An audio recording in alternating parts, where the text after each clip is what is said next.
नमस्कार, आप देख रहे हैं नव भारत टाइम्स ऑनलाइन और मैं हूं आपके साथ कुलभूषण राजदेव। देश में लोकसभा का अगला चुनाव 7 चरणों में होना है और इलेक्शन कमीशन ने बीते शनिवार को लोकसभा चुनाव की तारीखों का बड़ा ऐलान कर दिया है। लोकसभा के पहले चरण का चुनाव 19 अप्रैल को होगा, दूसरे चरण के लिए 26 अप्रैल, तीसरे के लिए 7 मई, चौथे के लिए 13 मई, पांचवें चरण के लिए 20 मई और छठे चरण के लिए 25 मई। इसके अलावा सातवें यानी अंतिम चरण के लिए 1 जून को वोटिंग होगी। नतीजों का ऐलान 4 जून को होगा। 40 दिन के इस कार्यक्रम का पूरा अनुमान है और इस तरह चुनावी कवायद को पूरा होने में करीब 1.5 महीने का वक्त लगेगा। तो आइए आपको बताने की कोशिश करते हैं कि देश के पहले चुनाव पर कितना खर्चा हुआ था, तब से इस खर्च में कितनी बढ़ोतरी हो गई है और इस खर्च को कौन आखिरकार उठाता है।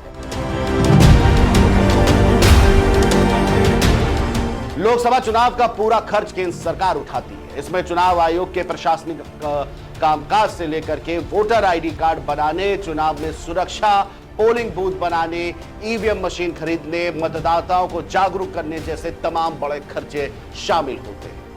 पिछले महीने वित्त मंत्री निर्मला सीतारमण ने अंतरिम बजट 2024 पेश किया था। उसमें चुनाव खर्च के लिए आवंटन 2023 में 2183.78 करोड़ रुपए से बढ़कर के 2442.85 करोड़ रुपए हो गया था।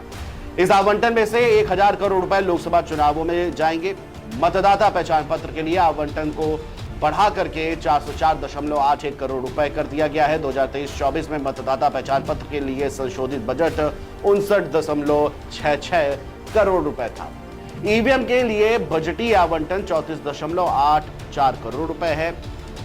अन्य चुनाव खर्चों के मत में कुल 1003 से भी ज्यादा करोड़ रुपए आवंटित किए गए हैं। चुनाव आयोग को इस वित्तीय वर्ष में चुनाव कराने के लिए 321.89 करोड़ रुपए दिए गए हैं और इसमें से 306.6 करोड़ रुपए चुनाव कराने में होने वाले खर्च के लिए हैं।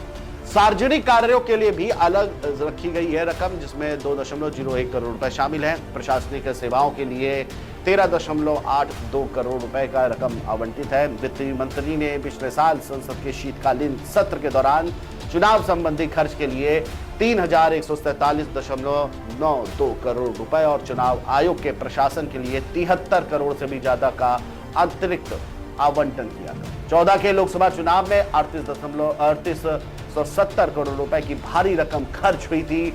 आजादी के बाद देश में 1951-52 में पहली बार आम चुनाव हुए थे, तब इसमें 10.5 करोड़ रुपए का खर्च आया था। 2014 के लोकसभा चुनाव तक ये खर्च बढ़कर के 3870 करोड़ से भी ज्यादा तक पहुंच गया और इस अवधि में वोटरों की संख्या भी 17.5 करोड़ से बढ़कर के 91.2 करोड़ तक पहुंच गई। 1957 के बाद आम चुनाव को छोड़ हर लोकसभा चुनाव में खर्च में बढ़ोतरी होती गई। 2009 से 14 के बीच में चुनाव खर्च करीब 3 गुना बढ़ गया। साल 2009 के लोकसभा चुनाव में 1114 करोड़ रुपए खर्च हुए थे, वहीं 2014 में 3870 रुपए का खर्चा आया था। लोकसभा चुनाव का खर्च बढ़ने के पीछे कई कारण भी हैं। पहली वजह तो यह है कि हर चुनाव में वोटरों की संख्या में इजाफा होता है और इसके कारण संसाधनों पर भी अधिक खर्चा होता है और इसके अलावा कैंडिडेट से लेकर के पोलिंग बूथ और संसदीय क्षेत्रों की संख्या में भी बढ़ोतरी हुई है। 51-52 के यानी पहले लोकसभा चुनाव में 53 पार्टियों ने 1874 उम्मीदवार में 401 सीटों से मैदान में उतरे थे। साल 2019 में यह संख्या काफी ज्यादा बढ़ गई। पिछले लोकसभा चुनाव में 673 पार्टियों के 8054 कैंडिडेट 543 सीटों पर उतरे थे। कुल 10.37 लाख पोलिंग बूथ पर मतदान हुआ था। मुख्य चुनाव आयुक्त राजीव कुमार के मुताबिक वर्तमान यानी 17वीं लोकसभा का कार्यकाल 16 जून 2014 को समाप्त हो रहा है। उन्होंने चुनाव के पर्व को देश का बड़ा पर्व बताते हुए कहा कि दुनिया के सबसे बड़े लोकतांत्रिक देश में चुनाव कराना अपने आप में एक बड़ी और अहम चुनौती होती है, लेकिन आयोग ने पिछले 2 सालों में इसे लेकर बड़ी तैयारी की है।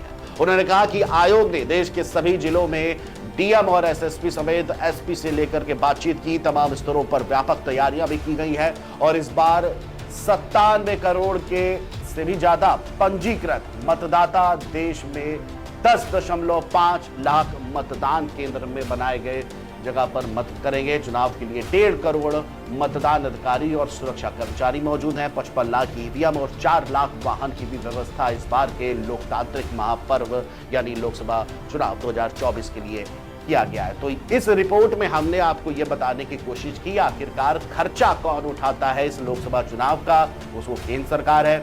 और 1951-52 यानी पहले लोकसभा चुनाव से लेकर के 17वीं लोकसभा चुनाव, जो 18वीं लोकसभा के लिए चुनाव हो रहा है, कितना खर्चा आया, कितने उम्मीदवार थे, क्या क्या संसाधन होते हैं, तमाम जानकारियां हमने इस रिपोर्ट में बताने की कोशिश की। फिलहाल अभी के लिए इतना ही। देश दुनिया की तमाम बड़ी खबरों के लिए बने रहिए नवभारत टाइम्स के साथ। नमस्कार।